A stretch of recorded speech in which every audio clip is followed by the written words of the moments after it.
नमस्कार दोस्तों आप सभी का हमारे इस चैनल में स्वागत है। दोस्तों आप सभी को तो मालूम होगा कि अभी साल 2024 का जो बजट पेश किया गया, उस बजट में हमारे फाइनेंस मिनिस्टर यानी वित्त मंत्री श्रीमती निर्मला देवी ने जो बजट पेश किया है, उस बजट में पीएफ डिपार्टमेंट को भी बहुत भारी अमाउंट दिया गया है। Priority 2, employment and skilling, employment linked incentive. Our government will implement following 3 schemes. और उस अमाउंट का बेनिफिट किन किन एम्प्लॉइयों को दिया जाएगा उसके बारे में मैं डिटेल से आपसे बात करने वाला हूं।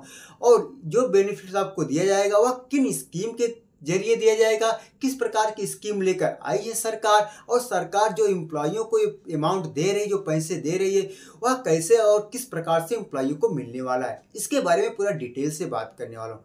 दोस्तों अभी तक अगर आपको यह मालूम नहीं था कि सरकार ऐसी भी योजना लेकर आई है, तो आपको इसके बारे में आज पूरी जानकारी मिलने वाली है और मैं उन सारे बेनिफिट्स के बारे में बात करने वाला हूँ। इससे पहले आपको बता दूं, साल 2016 में और साल 2020 में इसी तरह की सरकार ने 2 बेनिफिट स्कीम सभी एम्प्लॉइयों के लिए लेकर आई थी। साल 2016 में जो स्कीम आई थी PMRBY योजना यानी प्रधानमंत्री रोजगार प्रोत्साहन योजना, और 2020 में जो हमारी स्कीम आई थी ARBY योजना यानी आत्मनिर्भर भारत योजना। इन योजनाओं के तहत भी बहुत सारे पीएम मेंबर को, बहुत सारे एम्प्लॉइयों को काफ़ी बेनिफिट्स हुआ। और मैं आपकी जानकारी के लिए बता दूं कि अब जो यह नया बेनिफिट्स आया, यह जो है इन सबसे 10 गुना बड़ा बेनिफिट्स है। तो यानी यह बहुत बड़ा बेनिफिट्स आप सभी एम्प्लॉइयों को मिलने वाला है। दोस्तों मैं आपकी जानकारी के लिए बता दूं कि यह बेनिफिट जो आपको दिया जाएगा, जो जिन एम्प्लॉइयों को दिया जाएगा, यह 3 कैटेगरी में दिया जाए, 3 भागों में डिवाइड कर दिया गया है, 3 स्कीम में से बांटा गया है। स्कीम ए, स्कीम बी और scheme C.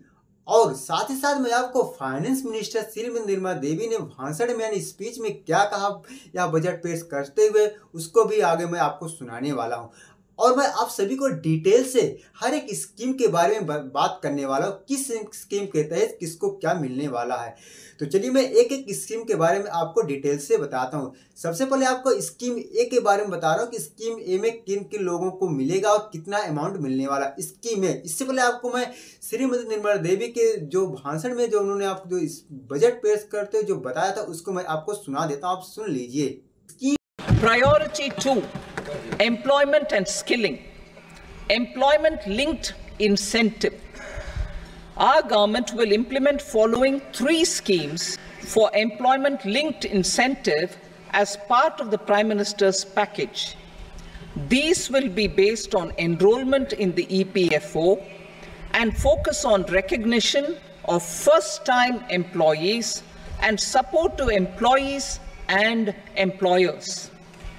Scheme A, first-timers. This scheme will provide 1 month wage to all persons newly entering the workforce in all formal sectors.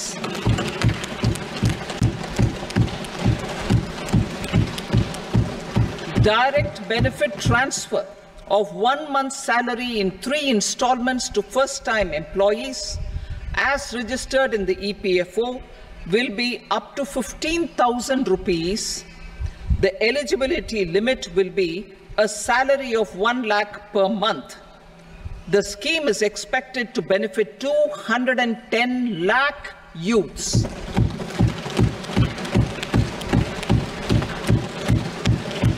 में किसको लाभ मिलने वाला ये भी मैं आपको बता दूं। स्कीम में उन्होंने कहा कि पहली बार नौकरी पाने वाले सभी व्यक्तियों को 1 महीने का वेतन प्रदान करेगी। जो एम्प्लॉय, जो फ्रेशर एम्प्लॉय हैं, अगर वो पहली बार जॉब करने आ रहे हैं, अभी तक कहीं बार उन्होंने जॉब नहीं किया, तो सरकार उन्हें जो है अमाउंट देगी, 15,000 रुपये जो देगी वह उन्हें 15,000 रुपये देगी। अब यह 15,000 जो है किस्तों में दी जाएगी, 3 किस्तों में दी जाएगी, जो आपके तहत उन सभी फ्रेशर एम्प्लॉइयों को मिलेगा जो नए कंपनी में ज्वाइन करने के लिए आए हैं, उनको इस स्कीम के तहत रखा जाएगा और इस स्कीम में उनको काफी फायदा मिलने वाला है। अब हम बात करते हैं स्कीम बी के बारे में कि स्कीम बी में किन किन लोगों को रखा जाएगा। दोस्तों स्कीम बी में फाइनेंस मिनिस्टर क्या कहते हैं आप देख सकते हैं। अब हम बात करते हैं scheme B, job creation in manufacturing.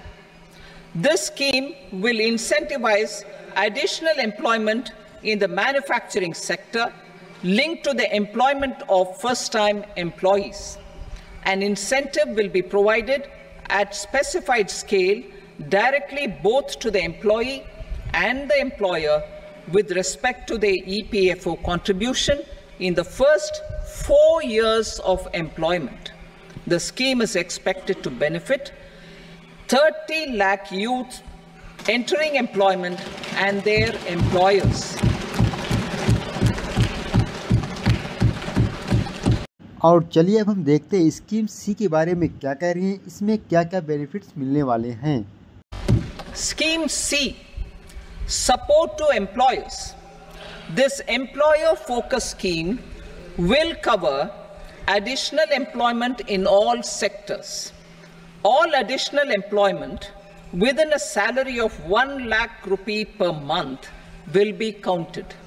The government will reimburse to employers up to 3,000 rupees per month for 2 years towards the EPFO contribution for each additional employee.